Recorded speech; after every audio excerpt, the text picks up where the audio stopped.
Praise the lord. దేవుని పరిశుద్ధమైన నామమునకు మహిమ కలుగును గాక. ఈరోజు దేవుని వాగ్దానము, వాటికంటే మరి గొప్పవియు అతడు చేయునని మీతో నిశ్చయముగా చెప్పుచున్నాను. యోహాను సువార్త 14వ అధ్యాయం 12వ వచనము.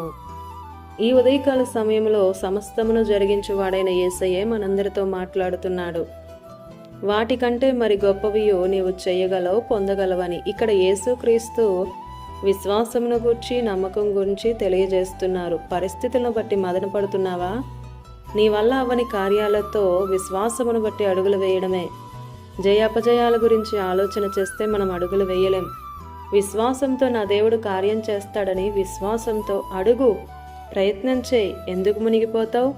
అవిశ్వాసంతో అడుగు వేస్తే మునిగిపోతావు. విశ్వాసంతో అడుగు వేస్తే మునిగిపోవు. నా దేవుడు నిన్ను నిలవబెడతాడు. నా దేవుడు నిన్ను స్థిరపరుస్తాడు. నా దేవుడు నిన్ను ఘనమైన వ్యక్తిగా మారుస్తాడు. దేవుడు వీరి కొరకు గొప్ప కార్యాలు చేశానని చెప్పుకునేలా చేస్తాడు. దేవుడు నిన్ను ముంచడు, నీ అవిశ్వాసమే నిన్ను ముంచుతుంది. యోబు అంటాడు, నేనేమి అవుతుందని భయపడ్డానో అదే నా మీదకి వస్తుంది అని అన్నాడు. అదే జరిగింది.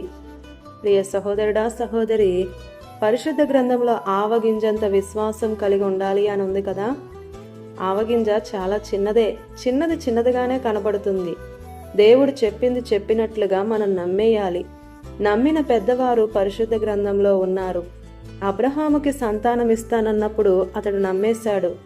శరీరం కుదురుతుందా, అవకాశం ఉందా అన్న ప్రశ్నలు లేవు. అబ్రహాం నమ్మేశాడంతే. నోవాహుతో జలప్రలయం రాబోతుంది. నోవాహు, నీ కుటుంబం క్షేమంగా ఉండాలి అంటే నువ్వు ఒక ఓడను నిర్మించు అంటే తూచా తప్పలేదు. ఓడను కట్టాడు. దేవుని మాట నమ్మాడు. కుటుంబం రక్షించబడింది.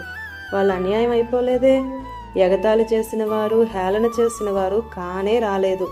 విశ్వాసంతో అడుగులు వేయి. సంగమా, నీకు అసాధ్యం కావచ్చు, నా దేవునికి సమస్తము సాధ్యమే. యేసయ్య నీ విశ్వాసమును చూస్తున్నాడు. వెలిచూపు వలన కాదు, విశ్వాసముతోనే నడుచుకుంటున్నామన్న సాక్ష్యాలు లేపబడాలి. ఆమేన్. ఇది నా వాగ్దానం మనందరి జీవితాలలో నెరవేరాలని కోరుతూ దేవుని సువార్త పరిచర్యలో మీ సహోదరి Prasanna. God bless you. Amen.